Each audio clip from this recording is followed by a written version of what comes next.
नमस्कार। News room में आप सभी का स्वागत है। विपक्ष की ओर से अक्सर मोदी सरकार पर यह आरोप लगाया जाता है कि उसके कार्यकाल में बेरोजगारी दर तेजी से बढ़ी है।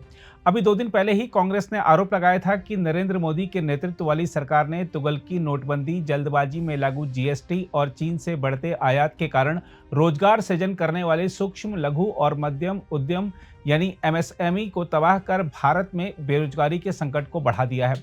लेकिन भारतीय रिजर्व बैंक के ताजा आंकड़े दर्शाते हैं कि रोजगार सृजन की दिशा में यह सरकार बहुत अच्छा काम कर रही है। आरबीआई की एक रिपोर्ट में कहा गया है कि कृषि, व्यापार और वित्तीय सेवाओं सहित 27 क्षेत्रों में कार्यरत लोगों की संख्या 2022-23 में सालाना आधार पर 3.31% बढ़कर 59.66 करोड़ हो गई। इससे पहले 2021-22 के दौरान इन 27 क्षेत्रों में रोजगार 57.75 करोड़ था। आरबीआई ने अपनी वेबसाइट पर उद्योग स्तर पर उत्पादकता मापन भारत के ईएमएस आंकड़े शीर्षक के तहत ये आंकड़े प्रकाशित किए हैं। हम आपको बता दें कि KLEMS का आशय पूंजी यानी के, श्रम यानी L, ऊर्जा यानी E और सामग्री यानी M और सेवा यानी S से है।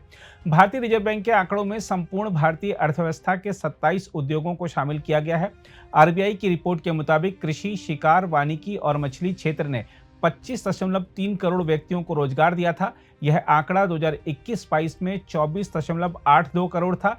इसके अलावा अच्छी संख्या में रोजगार देने वाले क्षेत्रों में निर्माण, व्यापार तथा परिवहन और भंडारण शामिल थे। आरबीआई के आंकड़े इस लिहाज से भी महत्वपूर्ण हैं कि प्रधानमंत्री नरेंद्र मोदी अपने तीसरे कार्यकाल में भारत को विश्व की तीसरी सबसे बड़ी अर्थव्यवस्था बनाने और भारत को वर्ष 2047 तक उच्च आय वाली अर्थव्यवस्था बनाने का लक्ष्य लेकर चल रहे हैं। यदि रोजगार सृजन में इसी प्रकार तेजी बनी रही तो निश्चित ही देश अपने लक्ष्य को हासिल कर सकता है। हम आपको यह भी बता दें कि सिर्फ आरबीआई ही भारतीय अर्थव्यवस्था के बारे में सुनहरी तस्वीर नहीं प्रस्तुत कर रहा है, बल्कि अंतर्राष्ट्रीय स्तर के आर्थिक विशेषज्ञ भी आने वाला कल भारत का ही बता रहे हैं। आर्थिक मामलों के टिप्पणीकार मार्टिन वुल्फ, जो कि अक्सर ब्रिटिश समाचार पत्र फाइनेंशियल टाइम्स में आर्थिक मसलों पर लेख लिखते हैं, उन्होंने कहा है कि भारत वर्ष 2047 तक एक महाशक्ति बन जाएगा।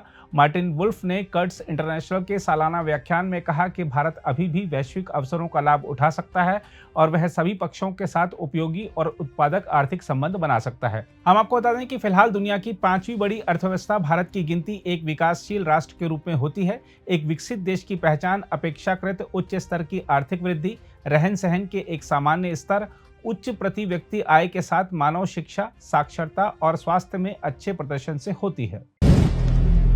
अगर आप भी लेना चाहते हैं देश दुनिया की तमाम जानकारी तो आज ही सब्सक्राइब करें हमारे चैनल को।